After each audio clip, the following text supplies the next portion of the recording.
Amateurs talk shit, professionals talk shop. This is the Talk Shop podcast. My name is Antonio. The goal of the show is pretty simple. It's just conversations with people who are more successful than myself in the creative professional industry. Could be video, could be filmmaking, could be photo, could be a lot of different things.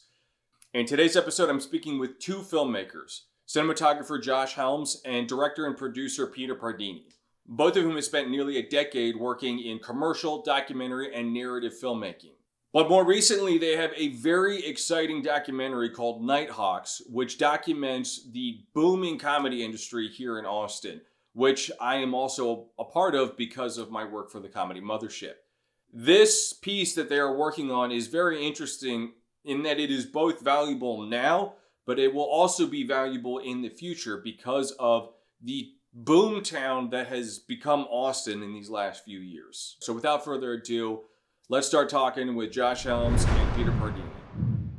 Yeah, let's get into it. I mean, the big thing right off the bat that I want to get into is this documentary that y'all are working on, which I had seen you. So just a little bit of backstory. I mean, we've kind of been running into each other by shooting this show called Locals Only. Yeah. And I had been seeing you guys working on it a bunch of times. I only recently realized how long y'all have been working on this. It's been a minute. Yeah. And then finally I saw the trailer, and I'm sure you remember I had a very guttural response. I was just like, what, like, what do you, can I help? What do you, like, I was just like, I mean, you guys seeing with documentaries, you really have no idea until you see the product. And this trailer looks incredible. And then, of course, I saw that was it literally yesterday that you got to interview Ron White? Yeah. Which is ultimately, I mean, at that point, it's almost like you've essentially, that's one of the all-time greats. Ron White, for me, is probably the only comedian still that I'm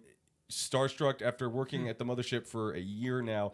He's like the only one that I'm still like, I can't believe that's Ron White.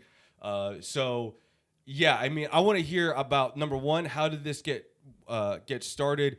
How did y'all get involved? And where y'all at? Like where y'all at with the documentary? Okay. Yeah, well, Josh brought the project about, so yeah, go for it. Well, yeah, so the general gist of how it came about was I do a lot of work in, I make a lot of videos about things that I'm not interested in, if that makes sense. Sorry if clients are watching. A lot of it I am interested in, but, it can turn into one of these kind of soul-stealing things where you're, it's like I might as well just work at Lowe's or, whatever if I kind of feel this way. And it's really sad to feel that way whenever you're in you get to do such a cool thing, like, run cameras and do whatever. So that being said, I tend to take on like just passion projects, fun things. I think most people in creative fields do that just to have an outlet, And so I've been thinking for a long time, what's a good one? What's something that could really be something I'm interested in, something that could be also really have an audience, you know what I mean? And so it went through a lot of different phases of thinking about how to do this, and all the while for a couple of years, I'm watching the comedy scene in Austin just explode, And Walk me through, because you got here. I mean, you've been here. I've only got here in 2022. How long you been in Austin? Since 2012. Okay, yeah. So what did that look like? When you say that the comedy scene in Austin is emerging, what does it look like whatever years ago? So for me in 2012, I can't speak for before. I know it was the music capital of the world. I know that I wasn't around for that. I've probably traveled through Austin a couple times and during that, but I will say when I moved here in 2012, it was still mostly that. It was probably dying. It was on the way out of being the music capital. But you would walk 6th Street, you'd feel, compelled almost to go into every little bar you walk past because there would be some amazing band in every bar on the street. And so in that way, it still was kind of the music capital of the world, but that was slowly kind of dying out. We had tech coming in. We've got just big business in general. Everybody's moving to Austin. Austin's kind of becoming a spot over all those years.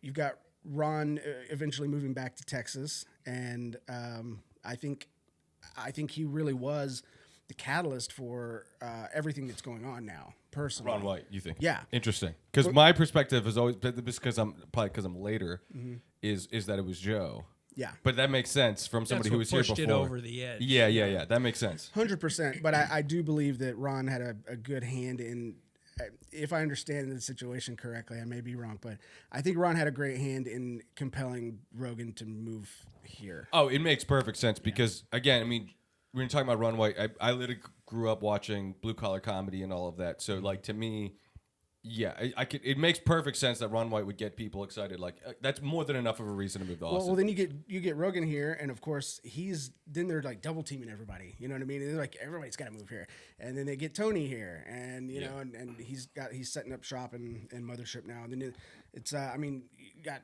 Shane Gillis, and you know they're doing their damnedest with what's Theo Von. Theo Von, you know what I mean? And it's I think that the younger comedians are seeing two different things. They're seeing that this is where the people that they sort of idolize, or the people that they look up to, or the people they want to be like, this is where they're coming to. So this is where I should go to, which is what LA used to be. And I mean, it still is. I'm not taking, you know, but I've never lived in LA. Have either of you lived in LA Yeah, for a long I time? lived This there is actually something that I would like to get to. decade. We might have to bench this and come back to this Yeah. though. But one of the big things that I'm trying to wrap my head around, because this is working at the Mothership is basically the beginning of me working in showbiz. I've never lived in LA, but I've been exposed to a lot more folks from LA than I ever have in my life. And this is actually what we were talking about at that last show is I'm really struggling to understand the difference in the sense that, you know, you just said, where it's like, you know, LA is still the place, and it does feel that way. I'm very confused by that, where it's like the dichotomy of the two different narratives I hear about if you want to make it, you got to be in LA, but then also the dichotomy of like, no, don't go to LA, you're just going to get ground up into powder. You know what I mean? Like, yeah. Well, yeah, LA and New York will always be known as the place. You know what I mean? Because that's just the meme that you're going to hear in pop culture. But I think the reason that separates Austin from an LA and a New York is that there's more of a camaraderie here. You always hear the stereotype about comedians is that they don't like each other. They don't like hanging out. They only hang out in order to talk shit about each other behind their backs. And I have not seen that at all here. Okay. It's a great hang, obviously, is what, you know, really is attractive about here. But there's this vibe of. Would you say that was your experience though in LA? Well, I've always been a big fan of comedy, but this is kind of the first time I've been involved in any sort of scene. I mean, I'm a filmmaker and I've made movies and documentaries, but not about comedy. And I would say that the big thing here is that you're going to get a chance to be seen, and then people will support you. And it's just in LA, there is a truth to, it's just, there's so many people there. Yeah. And that's the thing about Austin is not everyone here is trying to be in show business. In LA, it feels like everybody you meet is trying to get something from you. From my perspective, and this is what we were talking about last time, one of the things that I find confusing is, this is what I mean by when I say the dichotomy is, it seems like Austin, so I really do think Tim Dillon's whole like famous rant about Austin is correct. A great observation, bad interpretation. His observation, for anybody who hasn't seen his famous rant, is that it's a bunch of like people like me. Literally, he describing me, a 30-year-old moving to Austin from Bumblefuck, Pennsylvania, looking for a second chance, right? Or people that failed in New York or whatever the hell, that type of thing. And to me, I'm thinking that's a correct observation. The wrong interpretation. One is that second chance people are. There's literally nothing wrong. In fact, that's basically the crux of America. It's the whole idea of America is it's second chances. But also, I mean, why do most people fail in LA or in New York? It's because they don't have a rich mommy daddy to pay their rent, get them into the door of whatever, that type of thing. Most people, the reality is most people are going to fail. I mean, barring, you know, you're using an open gate like TikTok or I think Instagram. they don't want to put the work in. It could be. I think that's just a general human flaw. Is a lot of people don't want to put work in, and you go to LA with the biggest dreams and the biggest hopes, and then you get addicted to heroin because you went to one party. You know? That makes perfect sense. But my counter to that would be this: is that you are going up against somebody with a rich mommy daddy who is Sure. also working their ass off. Sure. That's the thing is like, Yes. the truth is you have to work your ass off. Yeah. But, Yeah. most rich kids, they're going to be lazy assholes. Yeah. But that one that isn't, that's your real competition. And every threshold you hit, you have that next. So now it's who can work the hardest and who's the hottest. Who can work the hardest and the hottest and has the most money, who, whatever, that type of thing. So to me, my thought process is like the whole reason why I moved to Austin and everything like that, or any other city that anybody wants to live in, Nashville, is you get that opportunity to be in a pool where you're not competing with the, Ethan Hawke's daughter or whatever, that type of thing. The flip side of it is that there still is, everything still kind of feels like it's still in those places. Like you're basically trying to work to get back into those places like New York or LA. But you have this big lottery now. That was the second part of what I was going to say earlier, is that the other draw is you have Kill Tony, which is a huge fucking draw for Austin, because it's like I could pay for a plane ticket to go put my name in to potentially be the next greatest comedian on the planet. Yeah. Like, it's, that's the reason people went to LA in the past, because they thought, hey, I'm going to stumble onto a film set. I'm going to go work as a grip for a little while, learn the trade, or I'm an actor, or I'm a musician or whatever. I'm going to go play these clubs. Somebody's going to walk in. Somebody's going to see me. Yeah. And that to me was what the draw of LA was, that's where it's happening. And that's where the people are going to see you who need to see you. And if you get it on Kill Tony, whether you even make it or don't, as far as big joke book or Tony Loves You or whatever, you're still gonna get seen by 100,000 people. Yeah, That a lot more, honestly. or Yeah, even millions more. Potentially. For yeah, sure. But I mean, that's just huge. Yeah. And you see a lot of these guys that have been on once. And are still really just riding those reels from that, and even promoting shows with it, as seen on Kill Tony. Yeah. Because they know how important that is in this area. And it's just driving people here. Every single episode, last week's episode, the chick, what was her name? The final, I don't know, did you watch last week's episode? I don't watch it as much anymore, probably because of just being there all the time. Yeah. I can't remember her name, but there was a lady on, the final person on, and she says what they all say. So many people say. Tony asked, when did you move to Austin? When did you get here? And it's just like, today. Yeah. Last night, whatever it was. Yeah. It's nonstop. And I think I think that's going to be cool, because the space is going to open up too. Yeah. We got a bunch of clubs already, but how many more clubs? There's clubs in Bastrop now. Yeah. You know what I mean? Like comedy clubs, and it's full, Yeah. Yeah, but I do like talking about this because location, right? I mean, that's like, I think when the whole idea of this show is talking shop and trying to help get information and have conversations about what it takes to get to the next level wherever you are. And I think location is a huge component of that for every creative space. And I would say for me, one of the things that I find, I moved here for filmmaking. I didn't move here. I'm in the sort of the opposite boat where I'm in the comedy scene and I do love it. I'm like, whatever. But it's a weird thing where it's like, I did not intend for that. My thought process was to move here to meet people in like a local indie film scene, start making things and, just kind of get my career started. And what I am shocked by is just how difficult that has been, is just meeting people. And I'm kind of curious about your perspective on that, especially you coming from LA, but also you as like having been here for a lot longer. What does it take to meet? Like, how do you go about that here in Austin or really anywhere? I was fortunate moving here that the work I do and the editing that I do and the traveling I do doesn't require me to be in Los Angeles or to be in New York. So I've had that to fall back on, so to speak. And Josh and I met randomly. When I first moved here, my wife and I were just looking at film-related things to do. So we joined Austin Film Society. Yeah. We got it counts as a donation. So it was like, let's just get the top tier one. Yeah. And that'll be our donations for like part of our donations. For taxes. For the year, yeah. For tax purposes. Yeah. No. But that was one of the things we did. And then we found this event that was happening in Bastrop. That was, I don't even, it was just for Film Bastrop, I think. And yeah, it was Film Bastrop. We had the Zach Levi commercial we just finished doing, and it was kind of finished it pre-COVID, right? Yeah, and then you couldn't show it, and then it was the first event they had since COVID ended in Texas, I guess. And we went, and I just met Josh later that night, and we basically started working together, helping each other on projects, and it's just kind of been a snowball until Funny that here. you acted. The first thing that we did together I saw that. Yeah, that was the first thing that we did together, which was really forgot funny about because I never would have thought to call you to do that. I never would have been like, oh, Thanks, Peter. Kiki. In fact, we had like 20 or 30 different names. We were getting video auditions sent to us from different people that we were looking at.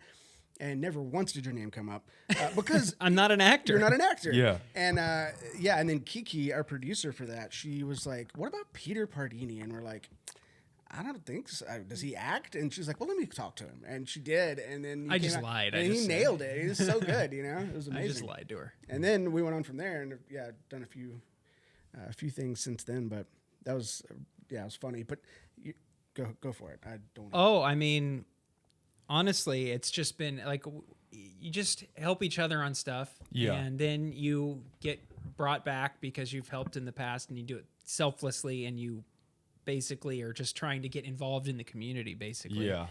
And fortunately, And when you say help, I mean, are you talking? You're just doing anything like PAing, or what are you doing? well, when I first got here, I mean, there was a few other people that I've had a background in documentaries that have done pretty well, and I knew that coming here that nobody was going to care about that because they don't know who I am. Yeah. Like, it's so I knew I was going to have to just kind of insert myself into any production I could find and offer to help, and then people would see that I had something to offer that was more than just, how do I shoot this? You know what I mean? Yeah. That right there, though, I think is. If I had to give one piece of advice to somebody and no matter where you are in the country, if you want to get involved and you want to learn something, or you want to take what you already know and be able to make money doing it, or what if you're up against those walls, I think the best thing you could do, and this is very controversial, I feel like, I don't even know how you feel about this. Free work is amazing. So that is actually a major thing I want to get into. To an extent, yeah. To an extent, don't let yourself get fucked over for it.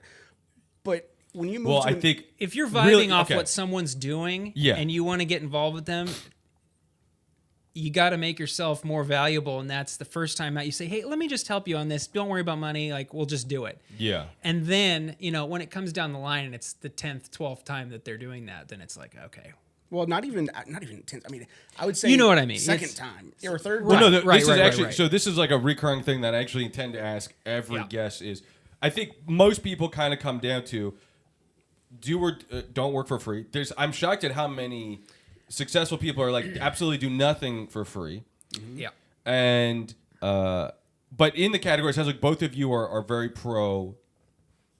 I don't. Here's okay. You I know have what? a I'm good gonna look story at the camera. about this. This I is have a new yeah. tip, actually. New tip that I just recently started doing, which is don't say free. Don't say free of charge. Say pro bono. Yeah, right. Because there's a reason why. I mean, lawyers literally do this. That's what they don't say it free. They call it pro bono. You say pro bono, now people are in the thinking film of you like a industry, lawyer. I'm almost. doing you a favor rather than you're doing me a favor. Yeah, for letting free me be on sounds there. Yeah. like a coupon or something like that. Well, Yeah. in the film industry, there's speculative ads, speculative work that you do with the intention of, I'm doing this for free, but I'm going to make a Nike commercial for free, and then I'm going to send it to Nike, and if they like it, Yeah. then they can pay me. Okay, That's a spec ad. another thing I want to get into, but real quick, just so going into doing things for free or pro bono.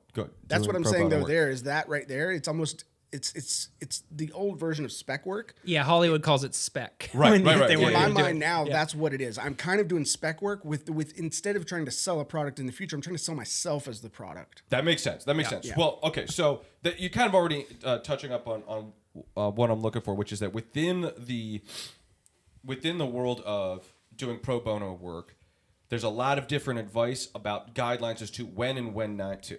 Right? My personal guideline is if a person, depending on the situation, if the person it makes you work, if you have to sell the person on doing pro bono work, you might as well just be selling them to do it for money, right? If there's a point where it's like, hey, can I do this for you? Can I do this for you?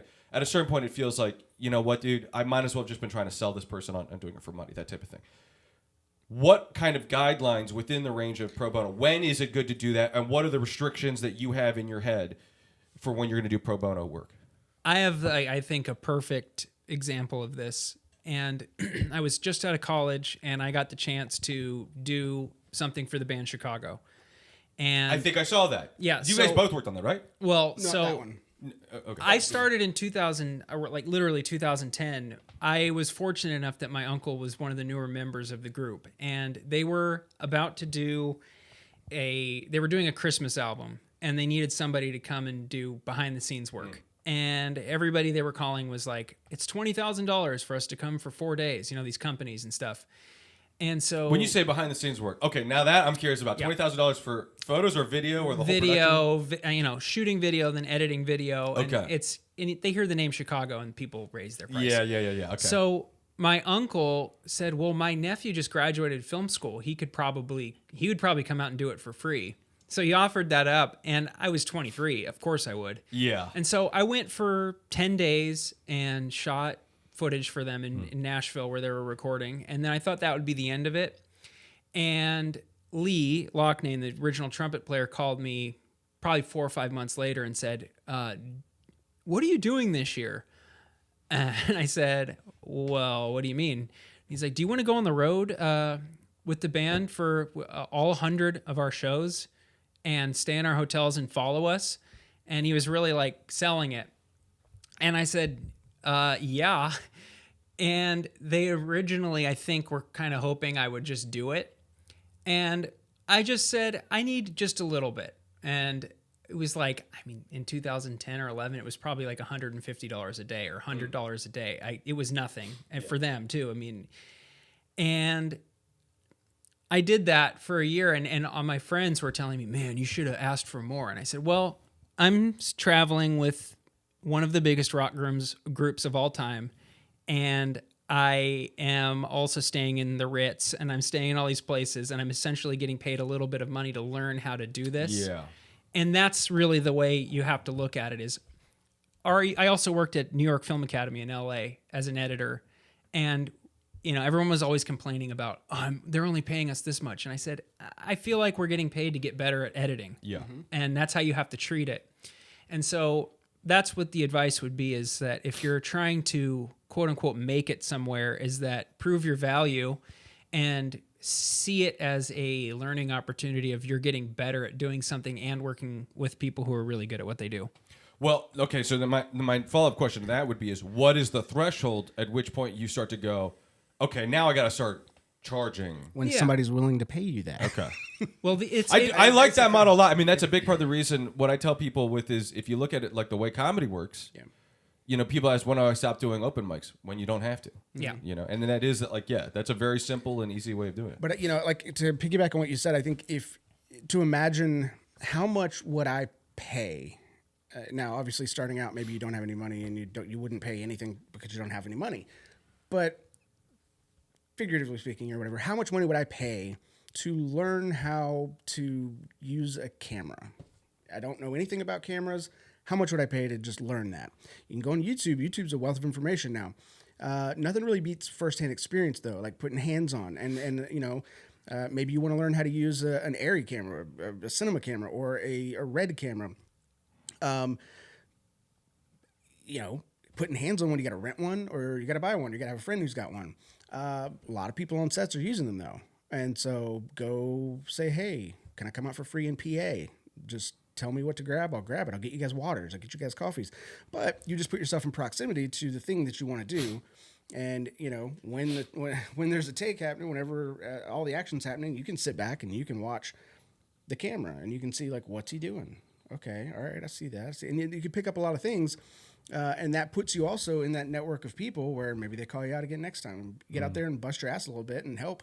Most people in film sets, to be honest, a lot of people are not as excited to be there as you would think. Yeah. You know what I mean? I'm shocked about how many grips were just a welder or something like that. Yeah. And then they're I somehow got sucked into gripping. But if you get there and you're a good hang and not annoying. That's the biggest thing, is be likable. Be likable.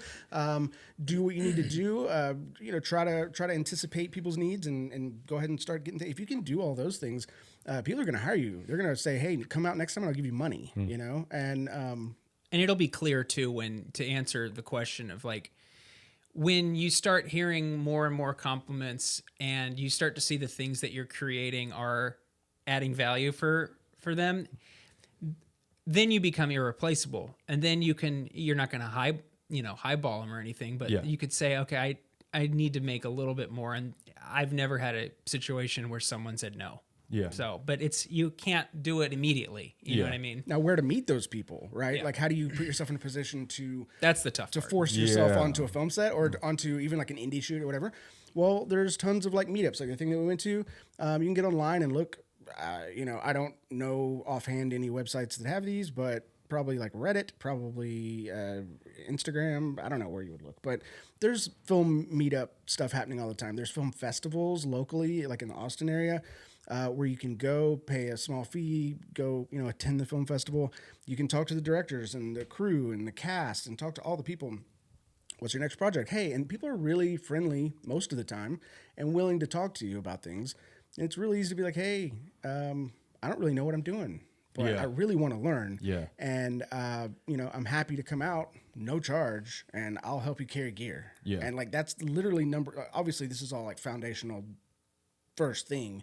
And it may not be the one-stop shop if you want to do something besides be like a, camera op or something like that. But, that's my approach to that kind of thing though, is put yourself for years, I always approached pretty much everything in my life sort of game theory, where I would look at the end result of what I wanted, and then I would try to reverse engineer how to get there, where I would think, okay, this person knows this person, that person's cousin is this person, I need to become friends with this person. I need to do it genuinely too. Genuinely, but it's like one of the things in how to win friends and influence people is if you're going to tell somebody something, make sure you find something that you actually mean. Yeah. Right. Yeah. It's not like I'm not trying to scam anybody or anything like that. Yeah. But that's the way my mind worked about getting to a certain position. Work backwards, figure out like what are the steps I need to take to get there.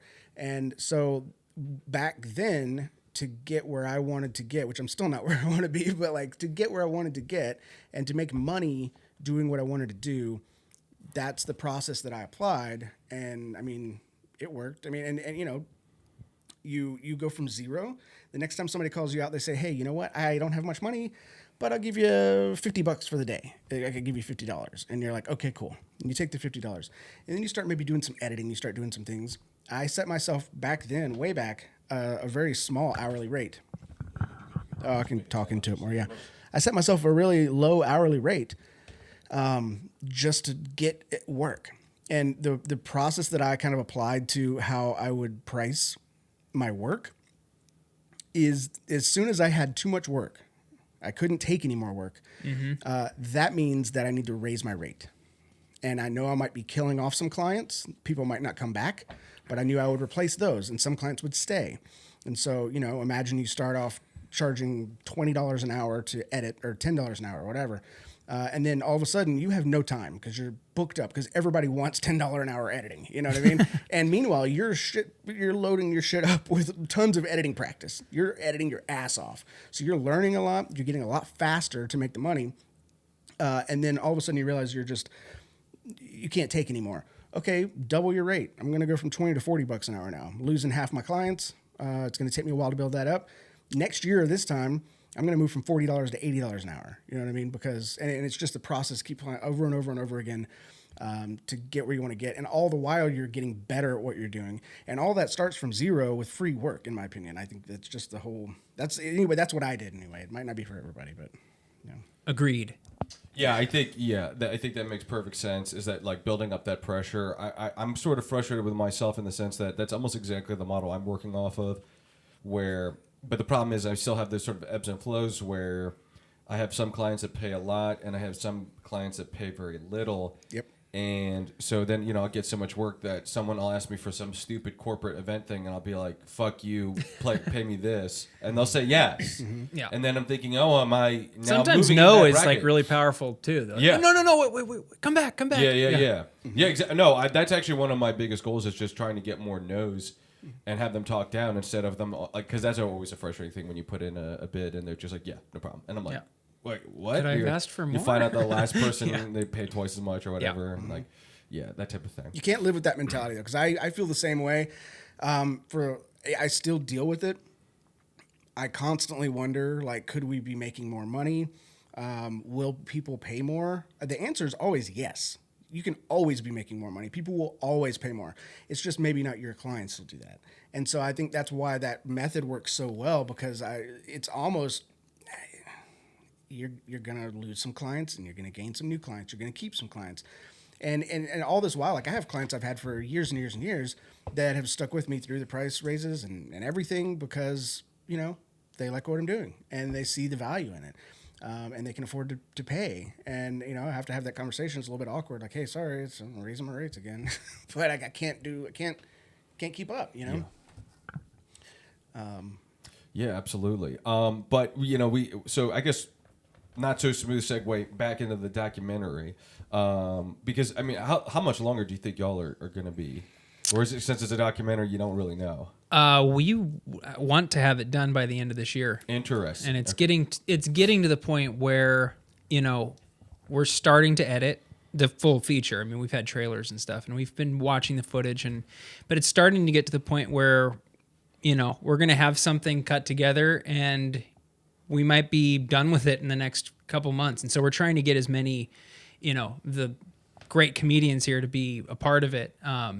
While the time lasts that we're working on it, because it's I mean, yesterday interviewing Ron, it was like, oh man, we're almost there. Yeah. You know what I mean?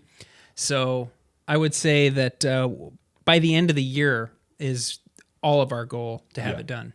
And so one thing that's interesting about your project is there's going to be an immediate value when it's done, and there's going to be a future value when it's done, because of all the people that, you know, Cam Patterson or whoever, you know, Casey Rocket. Have you interviewed Casey Rocket? Not yet. Anybody that has like a I don't know, you put money on that horse type of thing. I think that's a very interesting thing that'll happen in the future. But I'm kind of curious as to like what value, I guess, what is like what value are you looking for, like on a personal level from this project or from your documentary?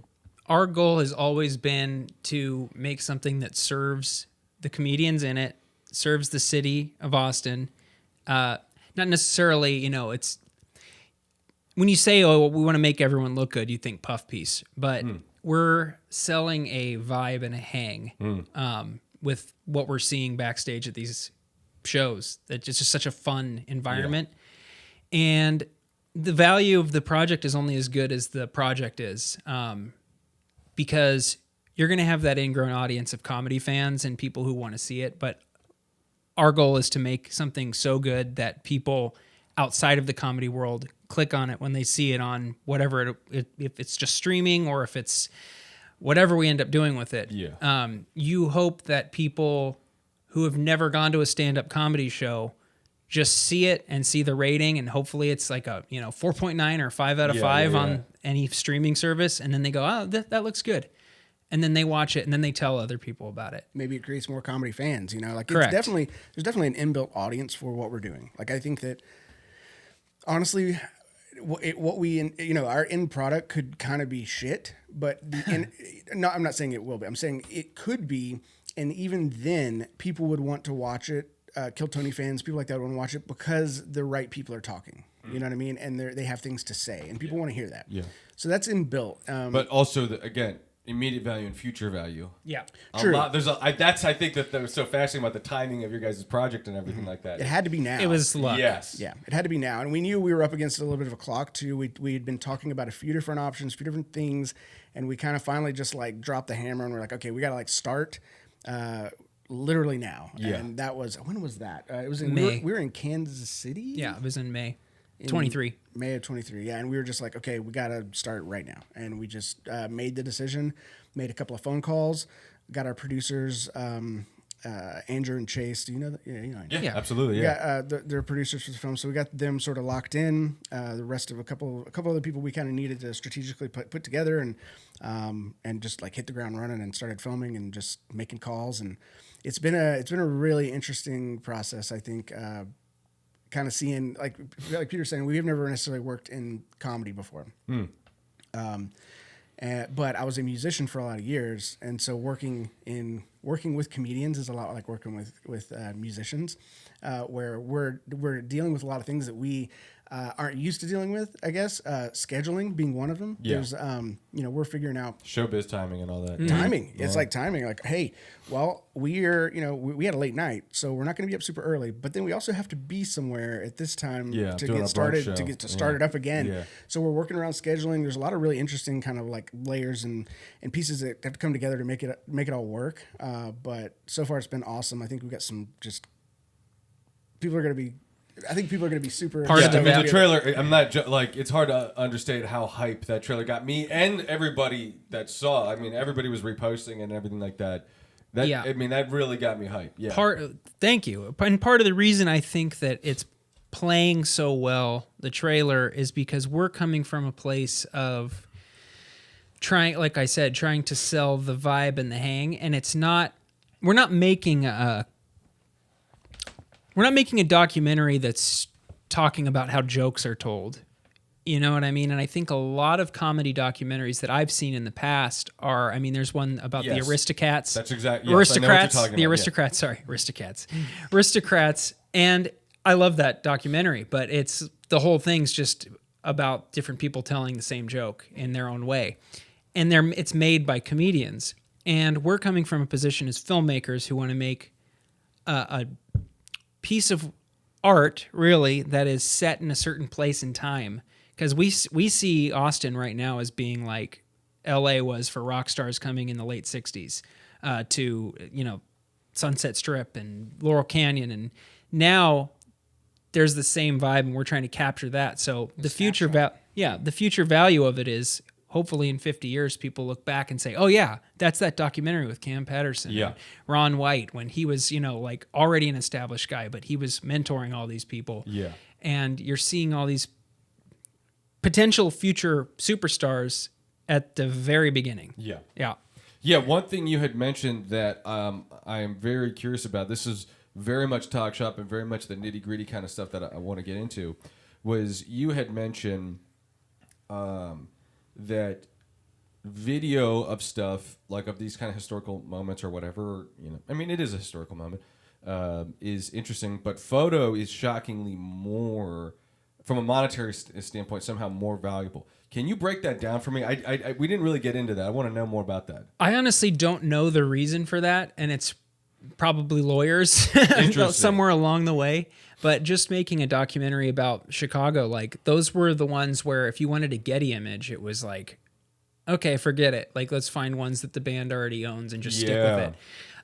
But if you're at a higher budget level where, so you might have already, that might be a huge thing that you just said. I've never thought about that. So the intrinsic value for the artist to hire their own photographer or videographer is that the agreement is that they then own those rights, and they never have to purchase those rights from, because you hear about this where like Kardashians are getting sued from Getty Images or that type of thing.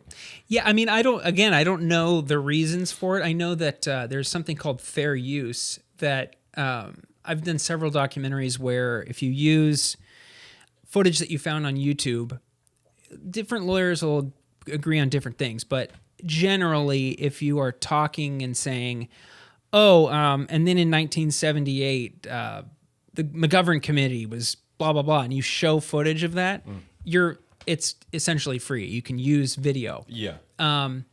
If you use a picture, the lawyer's like, you can't use that. Go get a still from the video and use that. So you've picked the right profession in terms of photography, because down the line, when people are talking about, whoever that you filmed or taken pictures of at all these different venues, they're going to want those early pictures. That's fascinating. But that's why your contracts matter too, because you were talking about a client. Yeah. The client has to be kind of, I don't know if you want to call it smart enough or whatever, but the client has to know what they're after. Mm-hmm. So they might, like Chicago or whoever, they might say, hey, we're going to hire an internal photographer, videographer to travel with us for the next 20 years and get everything, so we have all this stuff for us to use. But if they fail to work that out with you contractually, they still don't have that because technically you own the copyright to the things you shoot, even if you're shooting it under, being paid to shoot something. Yeah. Depending on how it's put together. Like a lot of times, this is probably an important thing to reiterate is that you as a photographer, and I'm assuming for video as well, you own the copyrights. You are licensing that to them. Yeah. I mean, you get unlimited license in the agreement, but fair you are use, licensing it to them. Yeah. Right. Fair use for video, the reason that law exists is because if you're making a film and you're talking about something that's potentially educational or true, I don't know how old the law is, but it protects filmmakers from having to pay to prove something's true. Yeah. You know what I mean? Now, if you want to go and here's an instance. I've had a few instances where they've allowed the use of a picture, right? But that doesn't mean that you can just go and get the top resolution picture or top resolution video. You would have to then go to CBS or go to whoever took the Getty. They have the prices on there on Getty. How much money are we talking about when they're asking for? It varies. I mean, there's some where, and it varies by like Wildly. what your use is. So if it's just an online thing, it might be $200. But if it's in perpetuity for film, it says call, which means that they'll negotiate with you if you're probably lower budget. But Okay. it's thousands of dollars for one picture. Wow. And so that's why a lot of, if you watch a lot of music documentaries that aren't like sanctioned by the groups that they're about, you'll notice they don't have a ton of pictures. They don't have any video, and it's usually just talking heads. And that's why. It's because they don't have anything to cut to that they can use other than, another thing too is music wise. If you're showing, that a famous song, you almost never hear the actual master recording in a documentary unless it's sanctioned or has a huge budget because it costs so much money to license music.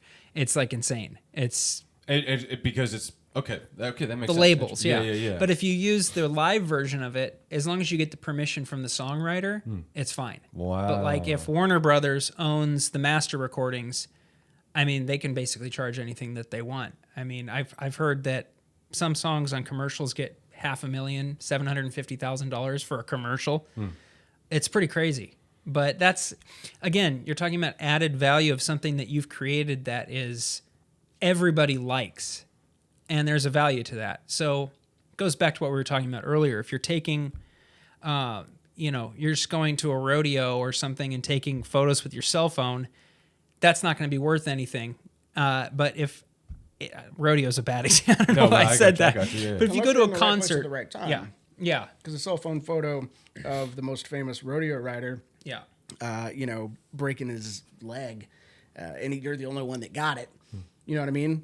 So access can really make you money as well. Access can be important, but ultimately, what you're doing with the right gear, taking photography that people do want that are Getty level quality or whatever.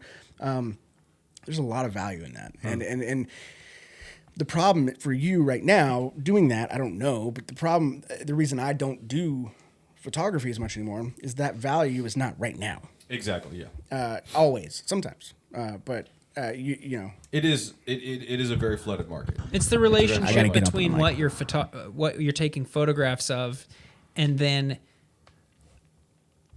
the intention of that becoming something that's bigger than it is right now. Because if you go and here's a better example. If you're going to a concert and taking photos with your cell phone of, first of all, it probably says on the ticket that you can't take pictures and you can't sell them. But if you're taking, if you're out at like a political rally and you're taking a photo, even with a good camera of the politician up there talking, there's probably 5,000 other people taking the same picture. So the value that you have right now is that you're one of the only photographers that's at these events. Yeah. And so it's like down the line, I mean, it's a good thing to have for sure. We look at stuff like the archive. Hunter S. Thompson. By the way, until you had mentioned that the other night, I had never thought about that. Well, you're doing it because you love it. And that's what has to be part of it. The real reason why I did, I do love it. It's funny, though, going back to, I came here for filmmaking. The original plan was to do comedy shorts and sketches and music videos. And so I started hanging around open mics and all this stuff. And then I started doing open mics, and then I started filming myself, and then I started taking photos of my friends because I was there. And then somewhere along the line, I'm like, oh my God, they're gonna need a photographer at the mothership, and I made this like war path to get in there of just like. How did you do that? It's a strategy. So basically, what I have figured out, I've learned a lot about networking. I mean, to give you like a little bit of a backstory, I worked in retail for 10 years. It wasn't until I got here that I basically made it like I moved here to go full time in creative or just to escape the machine. And one of the things I've realized is that there are essentially two types of networking. There is like targeted networking, like to a specific place, and then there's like an opportunistic networking type of thing. And there are pros and cons to both. The targeted networking is the pro is that you have a heuristic, and that can cut down a lot of chatter in your mind or what do I do and that type of thing. What I did, and I do recommend this for everybody, and it's kind of my general strategy, is I essentially just sprayed and prayed. I shot for everybody I could. I did a lot of free stuff, mostly free, and unwittingly shot for who would be the social media manager of the mothership. And then when the mothership page was coming up, every day I was refreshing Comedy Mothership on Instagram, checking it. I followed it when they had like 30 followers. Yeah. And messaged them immediately like, I want to shoot for you. And the person responded. Again, me not realizing that I was talking to the person that I had just shot for like a month or two or that type of thing. So yeah, the spray and pray approach, I think, makes sense for that type of thing. Spray and pray kind of makes a lot less sense in general. The opposite, though, of the like opportunistic, I find is where my personal real FOMO comes in, is when I see people killing it. It's because they just are doing things. Somebody says maybe they shoot a running event and then they take photos of a hot dog stand. And then the hot dog stand is like, hey, I own like this huge hot dog thing. Do you want to do a hot dog commercial? And then they do that and this awesome hot dog. And then like the next thing, it's like somehow it turns into now they're doing a lipstick commercial or whatever. Yeah. And it's these things that don't seem to connect, and you're always just like, how is this person doing it? There is no way. It happens. They're basically just they're spraying and praying, but rather than saying no to a bunch of things and then to get to the one thing, they're just taking what comes, and it just keeps leading to more and more interesting things. That's exactly what I do. I'm not up to this point. I still haven't specialized in anything. Like I don't consider myself like a. I don't think I can. I find it too. I'm not personally a director of photography or I prefer that. That's just kind of where I want to go. But I'm not a director of photography. I'm not a camera operator. I'm not an editor. But I do all of those things and more. I'm a grip. I'm a this. I'm a that. And I take on jobs that are not necessarily the type of things that I imagine myself doing all the time. Because you never know who you're going to meet. And I mean, it happens almost weekly where I'm talking to someone and they're like, oh my gosh, like, my uncle owns like he's got the largest dairy farm and blah, blah, blah, or something. And it's like, and I know he's been looking to do like a $1,000 campaign to blah, what, and it's like, it's always happening. Is that, like, so I guess I can film cows. Yeah. Well, I guess part of is that because I understand the targeted approach, because of like just, it's a lot of, will this get me closer to this? Mm-hmm. Then you just say, no, that's nice. The opposite, though, of this like opportunistic whatever, what do you say no to? That's kind of like, when do you like, so for example, I recently had a gig where I was like, I probably should have said no to this. This is a dumb gig. I keep having these where I'm like, I don't know where this is going to lead. Then I'm like, but this doesn't feel like it's going to lead anywhere. I probably should have said no to this. So for you, when you were kind of scattered, what are the things that you go, okay, I should say no to this? Those things have changed a lot. I think that's an ever-changing list in your head that you're going to have to kind of set some boundaries for yourself. Like, where do I want to draw that line? One thing could be like, have already done a bunch of free work for this person before, not going to do it again because they need to start paying me or whatever, because they already know the value that I can provide and they're just using me at this point. That could be one. Another one, I guess, could be it's just something that you maybe find repulsive or something you don't want to do. Like, if you don't want to shoot porn and you have a porn opportunity, then don't shoot porn. You know what I mean? Or whatever. But like things like that, where it's just like, absolutely, this is an example.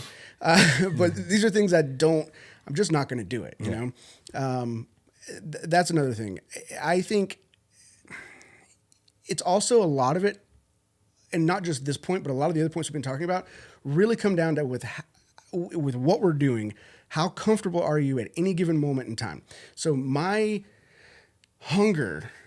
Okay, Is this directly, is important. Yeah, it's like directly inverse. I don't know. I'm not a mathematician, but my hunger for like work is based on how much I've got going at the time. So if an opportunity comes up and somebody calls me, and I'm working 4 out of 7 days this week, and those 4 days are very stressful, but I'm making really good money already, and I want to go to my kid's baseball game, and I want some time off or whatever. And I just feel where I am. I'm like, hey, you know what? I can't do it this time. Maybe I would love to do it next time. Reach out to me again, or whatever. Maybe you pass on it. They reach out, and you've got 2 things going on that week, and neither one of them really paying you that much. Then hell yeah, I'll do it. You know what I mean? So to me, that's along the way, that's been the biggest determining factor, because you have a lot of friends and family, and I'm sure you do too with photography and stuff. Somebody's getting married, or somebody's doing this or doing that. A lot of times people ask you to do things for them for free. And they won't say, will you do it for free, but will you do this? And it's kind of implied that it's free. But you know, those things come up, and I don't know. I think that that there's not an end result. Well, I would say the flip side of that is that is a very fascinating benefit of services is, I mean, my camera has got me into the door through a lot of places that I would never get through the door without it. So it's an interesting thing where it's like, I love to do that to give people something or whatever.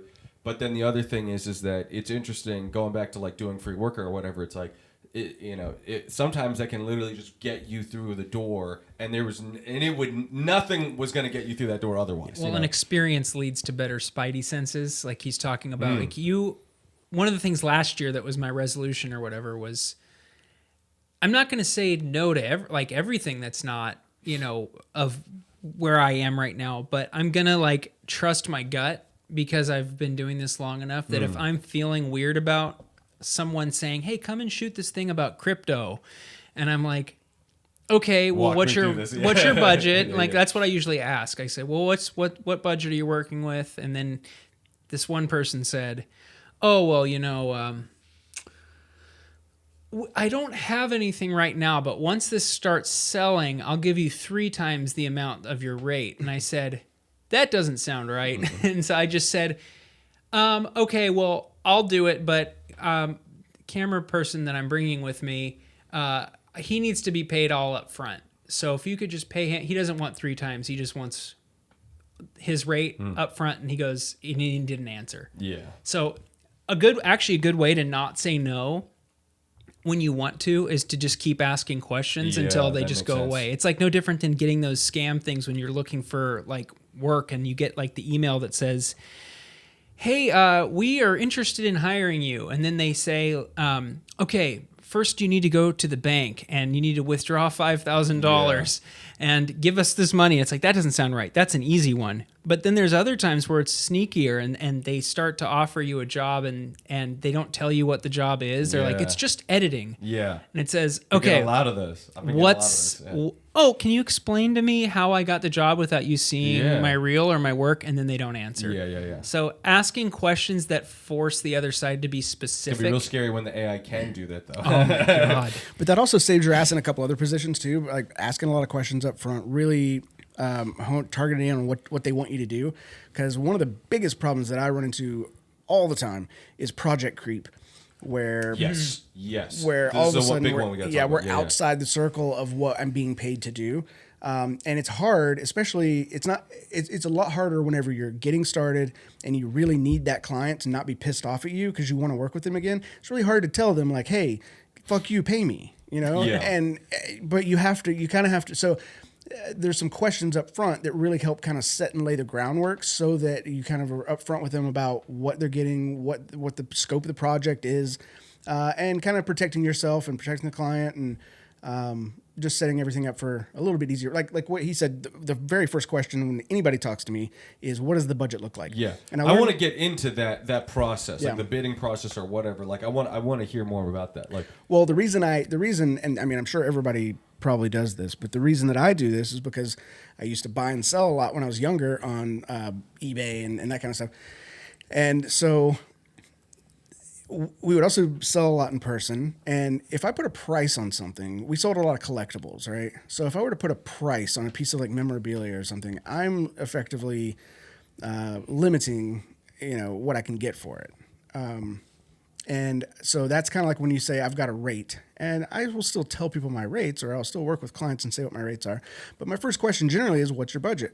And a lot of times they won't tell you, but a lot of times they will, and they'll say, oh, well, it looks like we're trying to spend like 10,000 on this or whatever. And I'm like, okay, that's good information. You know what I mean? And then the rest of my questions with that in mind, it also allows you to offer more to the customers. So it's not like you're trying to scam anybody, but Correct. it allows you to understand where you're at and be like, oh, I was kind of approaching this like you were wanting to spend $500, but you want to spend $10,000. So instead of shooting for an hour on a Monday, let's set up a few days. Let's do this right. Let's bring the right equipment and the right people. And let's make something badass, or the inverse of that, where you're expecting a $10,000 commercial job or whatever, and they're like, "Oh, we got like 500," and then you say, "Okay, well, cool. I'll be there with my iPhone and we'll shoot for an hour," or I'm not doing it or whatever.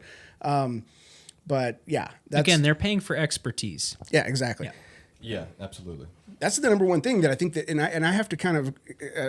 So you straight up, because I'm sort of I go back and forth on this, and I've seen a lot of people do this. In fact, the previous guest, it's funny. So the previous guest kind of said a similar thing where he always starts with the budget, but then as I talk to him more, you start to realize that, like, a lot of what he does is he does the opposite. He sells the budget. He goes, we should do this and this and this and this and this, and then they go, wow, that's amazing. How do we do this? Oh, it's funny you should ask. This is how much it's going to cost. And by the time they're already bought into, be honest about it. Yeah. Yeah. So.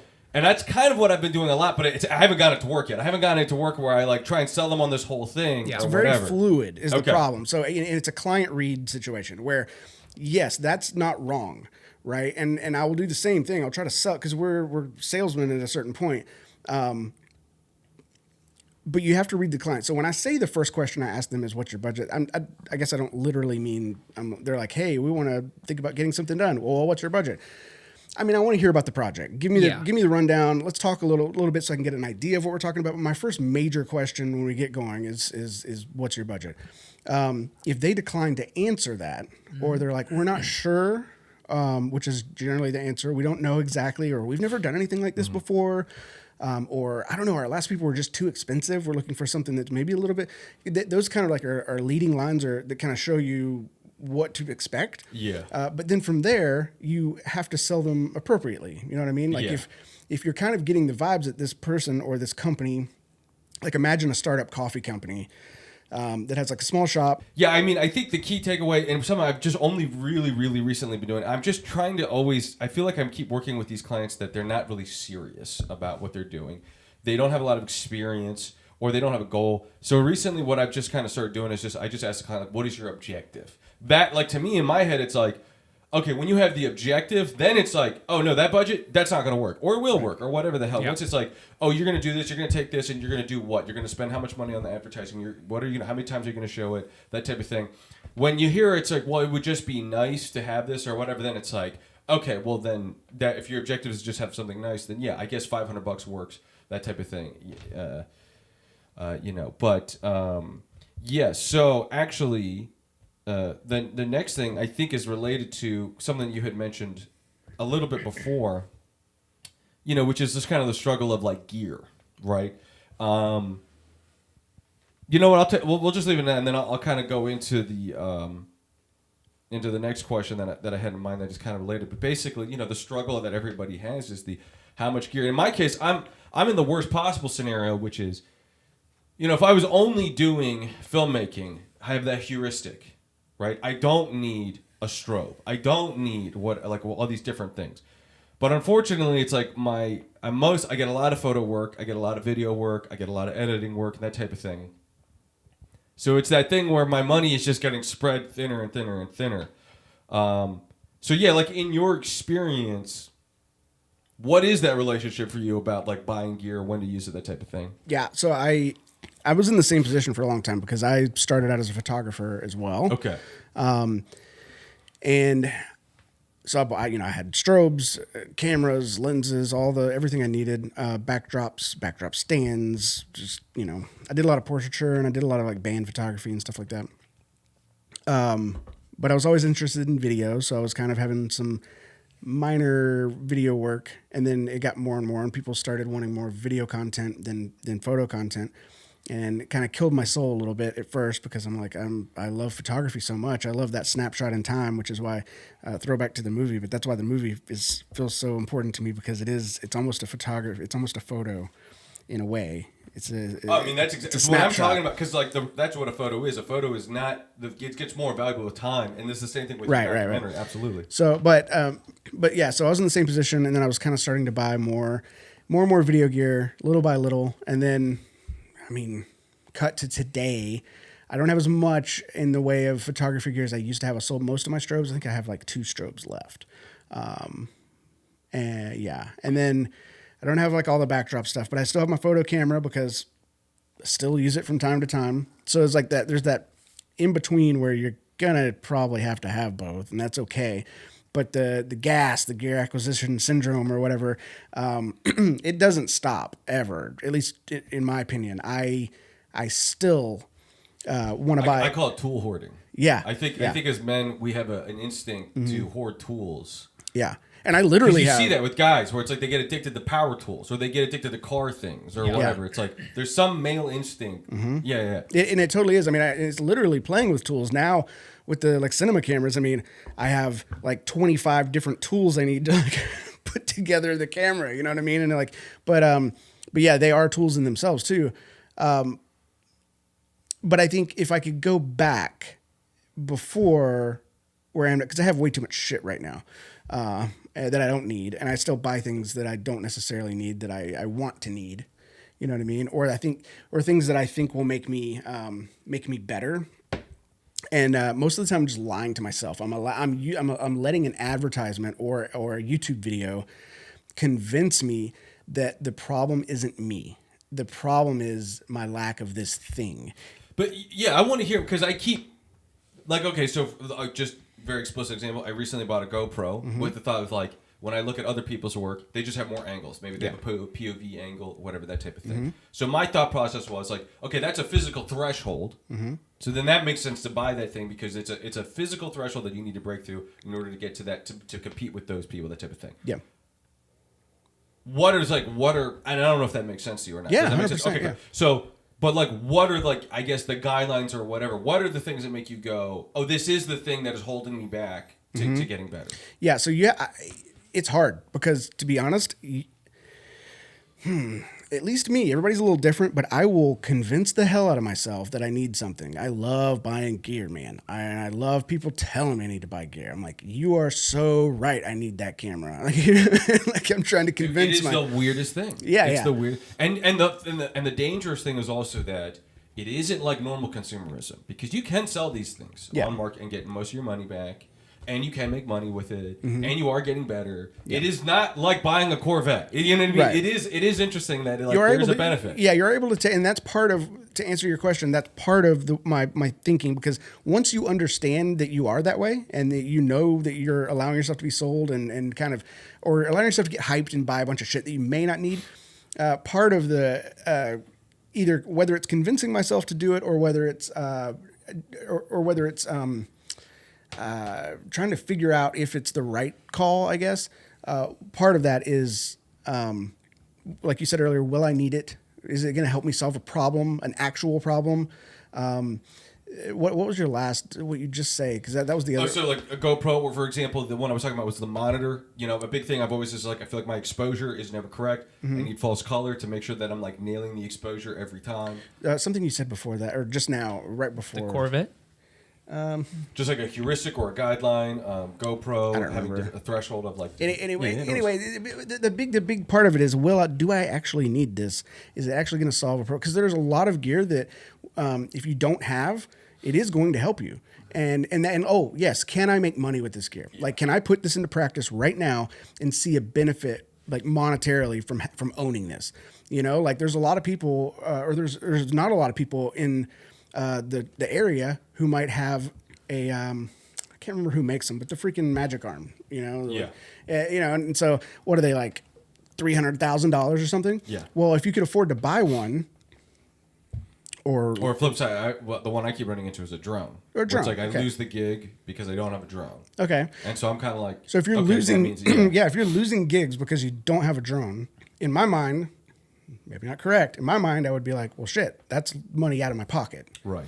And so maybe I don't need to buy the most expensive drone, but I got to get a drone, and I need something that's gonna,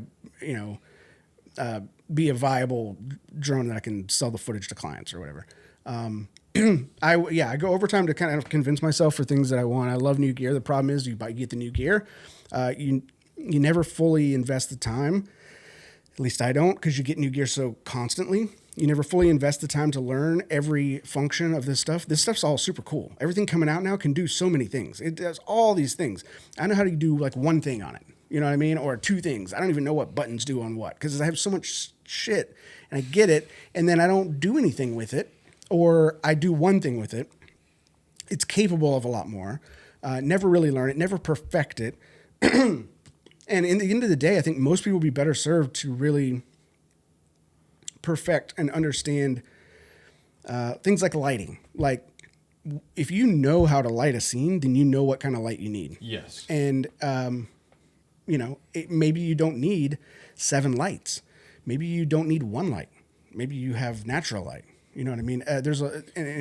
So I think understanding that, so if possible for people just starting out, I would say don't worry about gear, because you can make cool shit on your phone at the end of the day. Like, it's all about. And you are competing with people, and in on Instagram and everything like that. But like for a job or whatever, you're competing with people who are literally just using their phone. Yeah, 100%. And you can take your phone and just do, like, the thing about it is, like 95% of Instagram or whatever is probably using their phone to make their content and doing well with it. The difference is a lot of them are using like a light ring or some flat light that's just making them all, look like they're on a Full House or something. Yeah. And so learn how to shape a little bit of light easily, and then use your iPhone, same thing. Stay next to a window at the right angle with your phone, and automatically off the bat, you've got like production quality through the roof compared to other people, So I think learning the basics of these things, if I had to go back. So what you're saying is spend more money on lighting.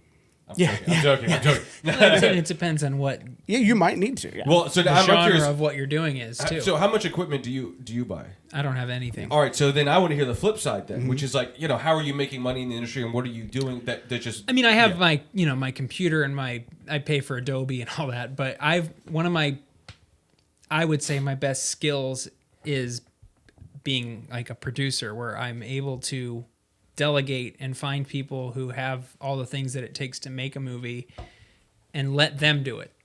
You know what I mean? And I've always been good at that. I mean, since I started really like 15, 16 years ago, I just have a knack for finding people who are good at what they do. And then I don't try to like too much unless it's a creative thing that I'm feeling strongly about. I don't know anything about cameras, or I know how I want it to look. I can say I want it to look like this movie. I want the shot to do this.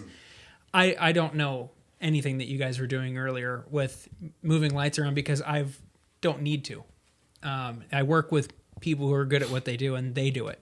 So I want to hear more about this though, where it's because especially producing here in Austin. Personally, that's actually the thing I've been thinking that my route should be, is actually to get into producing and all that. So I'm very curious about that. How does that work on for your job basically? What is your day-to-day job looking like as a producer in Austin? Well, I still to this day work for Chicago, and what I do for them is turned more into. It's mostly consulting. I'm not called a consultant, but essentially what I'm doing, I'm a really good editor. Like, I can edit. And I don't know anybody who's a better editor than me. I know people who are just as good, but I can edit all day long. And mostly what I do is when I go out on the road with them, that's where least of my work is done. I get the crew together. Like, Josh has come out 5-6 times at this point. And my job is talking with him about what we need, and then organizing what is going to happen and how to bring it out. And then, Josh is doing most of the work when we're on the road, and then I do the rest of it, which is editing it, then finding the colorist to get it color corrected, going and getting it sound mixed, and finding, it's producing. Really, everyone asks what a producer does. A good one, I think, is somebody who knows how to put a team together and isn't the one making the movie. The producer essentially is making the movie by getting other people to make it, which is kind of a weird bell curve thing, an inverse of each other. Is you're on one side of it where you have to see what it takes to get up over that curve, and then on the other side is the people actually like doing it. For me, I've never been. I mean, we made a movie last year that we had like 3 crew people for the whole movie. We made a feature film. And there's certain times where you have to know, maybe we don't need 10 people on set. We actually had a day where we had one too many. It was like, we have too many people here. We're slowing down because we have too much. And so there's that skill too of knowing like the gear thing. Like you don't need all of this for that. But if you're making Fast and Furious, you need everything. You know what I mean? Because you've got stunt people, you've got explosions. And you still don't need everything. You need the right things. Well, right. And so I think knowing what the right things are is the key to it. So I think if you start out that way, just trying to invest as much time researching and understanding what it is and practice, put it into practice, what you need to do. Then when it comes time for the gear, maybe you still buy it. Maybe you still get a bunch of shit you don't need. Have at the end of the day, like you're ready to use it out of the gate, and you're not just getting this thing where it's like, okay, what am I going to do with this? Like we have 4 reds now, and we have just started buying C70s. Just a little flex, yeah, whatever. No. The reason I say that, not money, but I'm just saying the reason I say that is because in my mind, take me back how many ever years and say like, hey, would you rather have like, these 4 reds, or would you rather have whatever? And I'd be like, holy shit, yes, give me, I'll do everything on that. Yeah. And the truth is like, I really don't want to do everything. Yeah, I believe last time you were working with the C70 instead of the red. Yeah. So like we started buying C70s now. So we have this like slew of C70s. We're about to buy another one because I don't put a monitor on my C70. I use the little flip out screen. It's got built-in ND filters, so I can really quickly adjust my exposure. It has great audio preamps built in, freaking XLR, mini XLRs. It's got all these like little. It's amazing, really, that camera. Yeah, I mean, and it's got everything I need. A little handle on top, and it's small and portable. It shoots RAW. I mean, that's cool. It does a lot of different things. Canon RAW probably, so the skin and everything looks beautiful. Yeah. So like it takes the RF lenses. So we had a bunch of RF lenses already for the R5 and things. So it's just like. There are different tools for different jobs. But there's reasons to, you think you want to go this direction. At the end of the day, most of the work doesn't require all the gear that you want to imagine that it does. Yeah. Most of the jobs that I do nowadays, I prefer to take a C70, which is a significantly cheaper camera than the Reds, because it's functionally the better camera and can produce in the right hands a very similar image that the client's not going to, and I'm not even going to be. And you're not shorting the client I'm not either shorting by doing it, yeah. that. Well, and I think that also cuts to a fascinating example that I get frustrated with the handful of people I've met in filmmaking here in Austin, which is they want to shoot the Red, they want to shoot the R or whatever. Meanwhile, the Creator comes out and it's shot exclusively on a $4,000 camera. Yep. And it looks way better than anything I've been working on, here It's in Austin. lenses, it's everything too. I mean, absolutely. Well, it's I think the artists making it. Yeah. And that's what we've forgotten in the last, I think, 15 years is like, oh, well, it's just cheaper. Do it this way. It's cheaper. And it's like, no, you still have to be good at what you do. Like you can't just, it's why I'm tentatively not that worried about the AI stuff, is because it's still going to be human beings have to make stuff. I mean, you can make, obviously you can look at Midjourney and go, oh my God, that image looks so great, but it's not real. It's you're not looking at something that's actually happened. What would be the thing that makes you shit your pants? What's the thing in AI? Singularity. But what would be an example if there was video that you saw somebody doing a performance, like a robot was, or not robot, but the digital recreation is actually doing a performance that moves you, I don't think that that's ever going to happen. I don't think so. I think that they'll be able to create explosions, and it's just going to be a new part of the industry. It's like you're still going to have people who can create a prompt that make it do what you want it to do, and we've had matte paintings, and then that went to digital, and then everyone was like, "Oh, digital's killing." It's not. It's just going to change into something else. Ray Kurzweil would beg to differ. Did you see that? Yeah, Did you see it? I've seen his documentary. He's You should see his- clearly. Yeah. I've seen the interview on Rogan, but he's The new one? clearly Yeah, okay. he's clearly a very smart and intelligent guy. But it's this land of thinking that I don't want to say it's like it's the nerds that have like gone too far, but it's like, guys, people, even if AI starts making movies, and it will, and even if a studio makes an Avengers movie or something with AI, there will become a demand for real. Yeah. It will. It doesn't. Yeah. It's not a zero-sum game. There, Yeah. another thing Theater will is bigger sprout. than it's ever been. Yes, Right. vinyl's come Broadway back. is still, yeah. Live music. People were inside. Great example. COVID. No one's allowed to go and do anything. Everyone has to stay in their house.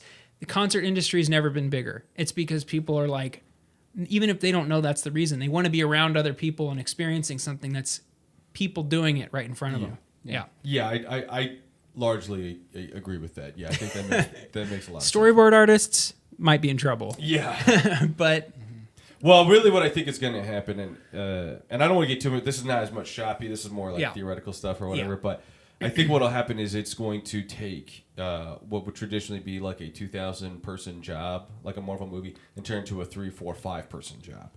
that's And- true. And that I think is I think you might even have a situation where, you know, how they tried that thing with Tom Hanks with the Polar Express, whatever, like with a bunch of different actors. Well, with AI, you might actually be able to pull that off, where you just have an actor, director, phenom type of thing who can act as a little girl and whatever, and then mix it together with AI. You know, they act it out, do a deep fake with an AI, cut to whatever, that type of thing. You might have that, and then now you literally have. I mean, have you ever seen? And this is something I talk about all the time. Have you ever seen the short series called Astartes or Astartes? This is before AI. This is basically start off with one person, but it's 3 people ultimately making these. I have to show these to you. It's these animations made in Blender, so it's free software. And I'm just going to show you just like a few seconds, but I'll also send it to you. It is, when you see this, it really puts into perspective how far democratization has gone. Yeah. Where this genuinely looks like something that has been made. I mean, well, there you go. So look at this. This is a trailer for 40K, right? So this is not the thing. This is clearly a team in a studio. Okay. You got to get YouTube modern Premium. era, but modern era. And this is one person. Absolutely. I mean, this is going to even get better and better Right. and better. I still think that digital artists are going to find another avenue to doing work. And they're also, the thing that we keep going back to today is art. Yeah. And like you said, I'm not just a photographer. I want to do film. There's adjustments that always need to be made. I mean, everyone thought that the Industrial Revolution would just kill all jobs, and it didn't. And that was probably not as big as the AI revolution. I think AI is going to have a way more. Well, the truth is that this is again kind of like a little too theoretical or whatever. But the truth is that we've never actually recovered from the Industrial Revolution. People kind of act like we have, but in reality, what we've done is that we've sort of replaced jobs with these mushy fake jobs, where That's true. you know, it's a lot of people standing around at a Best Buy or whatever, because we still haven't adopted to the fact that we still have not essentially realized that we don't have to stand around and do all we're still. Hey, maybe AI corrects it. Maybe It all might this stuff force the problem, that all the people who want to spend their time in the metaverse will actually just never leave their house, and it'll help the environment. I don't know, like there won't be as many people out doing stuff if we allow them to kind of just. Peter Pardini, AI is going to help save the environment. Here we go. I got that on the record. Yeah. By hook or by crook. I didn't say that. I said you that did. maybe. I got you. I'm just teasing.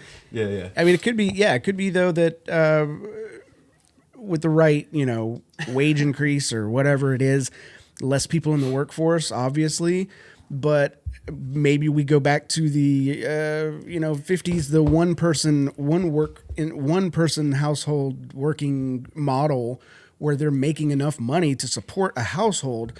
And so that essentially these days almost lets us cut our workforce in half. That's what I'm saying. Maybe we let people who want to spend all their time. I know several people, because of the first months of COVID, talking with them, who would, and I don't understand it, but this is my idea of like the two types of people. Like, I know a lot of people who are like, I wish another pandemic would happen so I could just stay home and do nothing. It's like an alarming amount of people. Maybe again, theoretical, maybe the solution in the future is to just figure out a way to just let them stay inside and never come out. And then everyone else can enjoy what they want to do. And that's what I'm saying. There's two different markets. Could be, yeah. Yeah. To force people to do what they don't want, I guess. This is actually interesting because, I mean, there is a lot of AI products that exist right now that I use and stuff like that. I'm curious, what are AI products that you guys are using right now in your workflow? Well, tell them about it. Yeah, I totally understand if you're using AI and not telling people that you're using it, and you're using it in order to replace somebody, a human being, then it gets into a slippery slope. But it's the movie we made last year. I mean, it's about a guy who is still in 2024, like scared to leave his house. And we don't know why. And one of the sections of the movie is he's recreating things from his past because we don't know why, but he's trying to recreate memories through AI. And it's a device of the movie. And the crazy thing is, we used these things from Runway and Midjourney, and they don't look anything like what is available now after we finish the movie. Like, it's already in the 5 months after we created those images, like so much better. In the best way. And the newest one isn't even out yet. I know, but the cool thing about it is that we kind of show AI at its infancy of being able to create videos, and it makes it even more creepy that it doesn't look quite right. Yeah.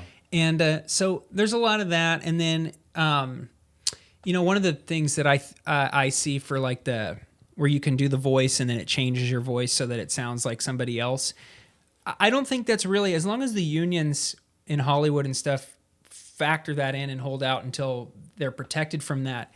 I take the stance that if people are going to use that outside of that, they probably weren't going to spend money on a narrator anyways. So a voiceover person is not necessarily losing anything because someone who's running a podcast, there's one podcast I listen to called The Y-Files, and it's on YouTube too. And it's like a conspiracy podcast. It's fun because it talks about all the famous conspiracies and then at the end tells you why it's probably not true. And instead of having to find archival footage, it's clear that the narrator of the podcast is just doing all the voices and then using like 11 labs and changing his voice. And it's a really cool device for a one-man band who probably wasn't going to be able to afford hiring 17 voice artists. So it's actually, there are some good things about it. The bad things are when you're unprotected and you're just being replaced. And then there's going to be stuff, like I said, storyboard artists. I mean, they're still great artists and they should be able to adjust, hopefully. I mean, it's easy for me to say, but that's the one that I'm like, oh yeah, that's going to be tough. Writing too, because I will tell you what I've messed around with a lot is starting like a ChatGPT log. And if, I guess people watching, I don't know, most people probably mess with ChatGPT now, but it has a memory to a certain extent, as long as you're in the same instance of what you're doing. And so what I like to do is I like to feed it information about a project or an idea, like a script idea or a short story idea or whatever. I like to feed it the information that I have, kind of where I'm at. And then ask it questions and have it use that information to help me kind of decipher some of my own thoughts, maybe even create new ones. Give me 5 options of like what a good job would be for this character. You know what I mean? Because based on everything based on everything I've told you, what would his job be? And then it's like, oh, okay, well, none of those really work. Or maybe like, oh, wow, it's exactly right. It makes so much sense because of his backstory and because of that, So I think there's a lot of interesting things there where I think screenwriters and things like that, I mean, I don't know that, hopefully it'll never completely overtake it, but I think that it could be a great asset for people to save a lot of time and to really help them tell stories more efficiently, I think. Yeah, I think there's Still a human making a choice. Yeah, I mean, I could tell you for now, Yeah. we could be fucked. Well, I know I personally am not. I'm more excited because in my head I'm like, okay, my trajectory for a filmmaking standpoint. Again, I don't want to get too theoretical or whatever. It's like, yeah, I still want to get good at classical filmmaking, but I think the other major thing that people are really not anticipating is Unreal Engine 5. Yeah. I mean, the stuff that I've seen people, whatever. I'm gonna make Dune in a day, and then they do it. You know what I mean? It's so between even right now, it's like I damn near feel like an idiot where I'm like I should have been working in animation because if you look at Unreal, I mean, it's like you can. I mean, and you look at these, Love, Death, and Robots, where it's like, okay, they've crossed the uncanny valley. It doesn't look like real, but they've crossed the uncanny valley, and now you are no longer distracted, and you're just telling a story. Right. Yep. You know what I mean? And I'm like, okay, so now it's just like anime or any of these things where you could tell a way more grandiose story for whatever the same production rate would have been compared to, the opposite. Yeah. Yep. I would also argue too, though, that the reason Dune 2 is doing so well and is so incredible is still because Denis Villeneuve is an amazing filmmaker who knows when to cut, knows what emotion to draw out. So that's what I'm saying. I'll be scared shitless when the AI characters are emoting and showing me something that isn't being driven by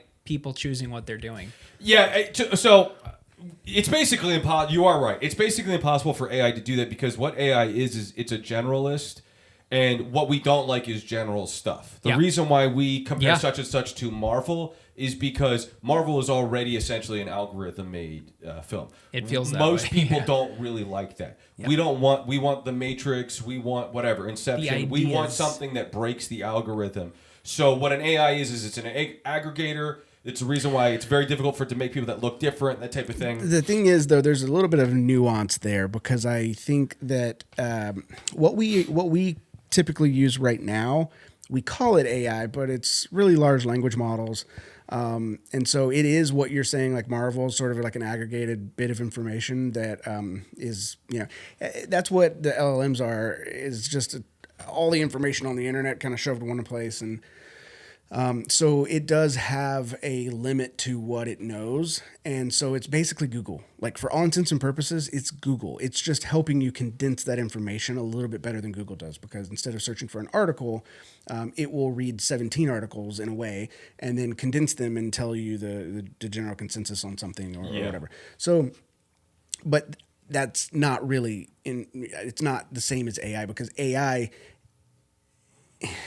at a certain point, if they do what they want to do, it will be able to have original thought, and it will be able to make its own decisions, and it will, it's a tough thing to think about, I think. And just because it's original, it doesn't mean that we as humans will like it. It can No. And I'm even not if we saying do like it, there will still be a demand for, I want to see something real. Oh, 1,000%. Yeah. So I'm just saying, though, that there is a little bit there where if things go that direction with actual AI, then I think you will have, if you have like AI actors or something, you could say, hey, this is their performance. It's not necessarily based on like them watching every other actor every movie ever made and then just compiling it into.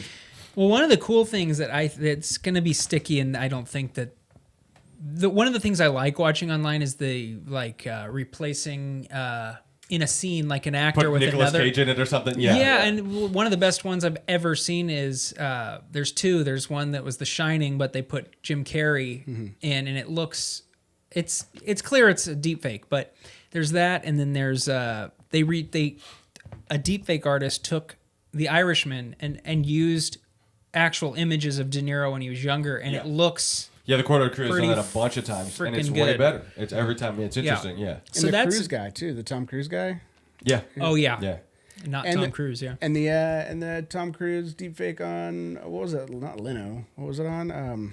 Where Bill Hader. Yeah. Like Oh, that. yeah. That was early. Yeah. But man, I remember watching that one and just being Horrifying. like, holy crap. Yeah, they made my skin crawl. If you could get permission though from the people, like if De Niro is in a movie and he's okay with it, and you're gonna make an actual younger version, and he gets to play both parts, an 80-year-old and a 30-year-old, because it's still him performing. That's why The Irishman still works, even though it doesn't look great. Like he does not look like he's 30 at the beginning of the movie. It looks like De Niro with face replacement. And you could actually have another actor playing the physical parts of your role so that it looks realistic, but you could still be performing the performance and be essentially playing more characters now. Yeah. So, yeah. Yeah, I mean, though, I do still think... I mean, it's interesting because essentially what we think of is it's exceedingly rare to be good at a thing. Yeah. And what's interesting about that is that by definition, to be good means that it means that most people are not that. Yeah. So most people are doing the exact same thing, and it's not as good as you in order to be great. So at the end of the day, you can break up models and things like that, but at its core, there's a lot of things it can do. We don't know what it can ultimately. It will be able to do. Yeah. But at its core, it is an aggregator. So it is unlikely that it will make something that transcends. I mean, just think about the fact that how many people, I try to avoid talking down or whatever, but it's like, okay, the movie Primer. I think that's my favorite. That's my favorite time travel movie probably ever. The next movie he made, or something. yeah. Next movie he made, not that great. Next movie he made after that, not that great. Even people that make masterpieces, it's very rare for them to make a second one. You know what I mean? So, yeah, maybe it does make one or whatever, but it's by definition an aggregator. It's very difficult for it to rise above, just like a human. You know what I mean? Just like a human is difficult to rise above the rest and everything like that. So totally, yeah, It's a good point what you just said there too. It's all for the love of the game. I think that people do their best work when they're making things, sometimes not getting paid. Going back to what we were saying a little bit earlier, but that's sometimes when you do your best work. I know that some of my most proud moments of things that I've made have been from something I made no money off of because I wanted to do it.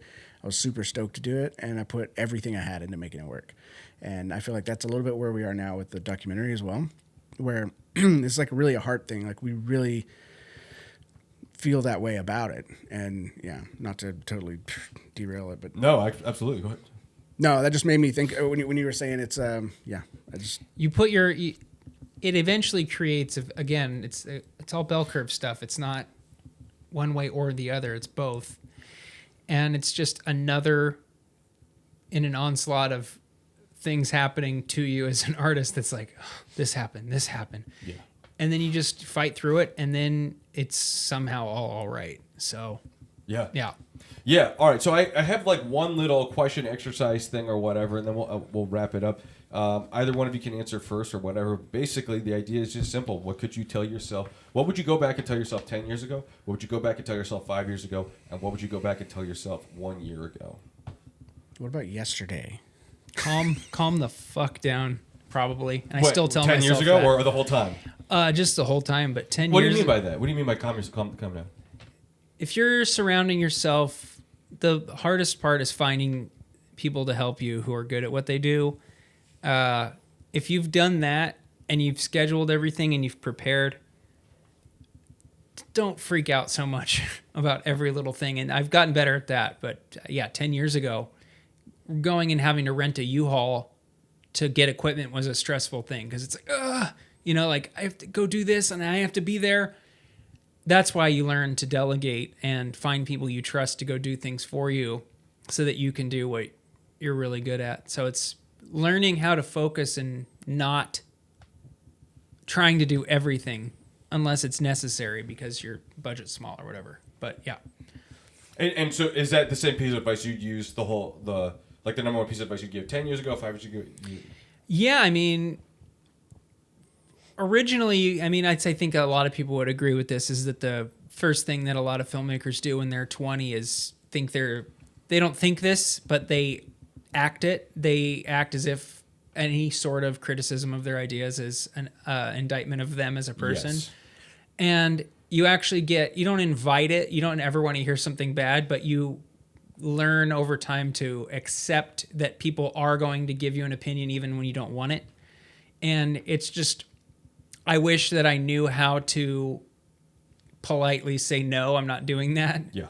And not just be like, well, you don't get it. You don't understand what I'm trying to do. And the thing that when you start out is you learn that your taste is always great, but your skills don't match your taste. Yeah. And that's when you start to see that your skills are matching your taste, which is I feel like I'm finally getting close to that, then it's freeing because then you have the confidence to say, not doing that because I know that my idea is, at least if it doesn't work, it's my idea and I want to do it that way. And quite literally, the mark of an expert is eventually you start seeking out that negative feedback. You start going, no, stop telling me. I know I'm good. Yeah, exactly. What's the bad part? You know what I mean? That type of thing. Yeah, no, what you said actually really strikes a chord for me because somewhere along the line, I take any and all feedback. It felt like I was eating shit, but eventually I don't even think about it. And the reason why is because it could be the dumbest person you've ever met in your whole life, but one piece of information could change your life. That's the premise of this podcast for me personally is just information. And literally it could be one thing. One thing can make all of the eating shit worth it. And I've had that multiple times in my life where the person that you least expect to give you a valuable, and they say do this, and all it's stupid, but then they say that one thing that they don't even realize. If it's cutting, if it's making you feel bad, then it's probably there's something in it. It could be. Yeah. Yeah, absolutely. What about you? 10 years ago, 5 years ago, 1 year ago, or just one if you want to. Do you mind me asking how old you are? I'm 32. Okay. There's a little, yeah. So it's not that bad. 10 years is not quite far enough for me to go back. Yeah, you can go further. I would have to say like 20 years. What would I say? And 20 years, I would say don't do all those drugs. 10 years ago. Don't do all those drugs. Yeah, don't do all those drugs. 10 years ago is a little harder because I don't know. That was the first thing that came to mind, though. I feel like my sort of what Peter was talking about, the anxiousness, the anxiety, the overthinking, it's almost my superpower in a way. It's performance energy. Yeah, but it's like more than that. It's like it's also what's gonna give me like a massive coronary when I'm like 50, probably. I don't know, but like those things stem from like a lot of drug use when I was traveling musician playing around, and yeah, so I think I would go back and change it. But then again, like I like to criticize and like think about every little thing. And sometimes I think if I didn't do that, my attention to detail would not be there, and I would, be missing things. So I don't know. 10 years ago, I don't know. It's hard to say what I would tell myself. I think a year ago, I would say, "Oh, I can't say that. It's secret." Oh, now I want to know so bad. Yeah. I don't know. I was too busy listening to Peter talk, and I didn't think of mine. Yeah, don't do all those drugs. You don't. I'll leave it at that. It's just hoping that your experience gets good enough that you are worrying less because you're falling back on second nature rather than. But yeah, I get what he's saying. I said you have to pay attention to the details, but hopefully it gets to the point where you know that you have the people around you who are doing things for you, and that's like this. I've seen it on this comedy documentary where it's like 2 people making it, 2 and 3 people sometimes, and you have to think about everything. Yes. But if it's a big budget movie, you should hopefully have everyone around you and you trust that they're doing the thing without you. Yeah. That's the benefit of the team for sure. Yeah, well, I mean, that's it. I think this is hugely valuable. Thank you so much. Yeah. Thank you. Yeah, we'll call it a wrap. This is actually episode 2. Nice. Yeah, episode 2. So episode 2 of Talk Shop Podcast. I'll probably add more stuff at the end. Yeah. Cool. Thank you.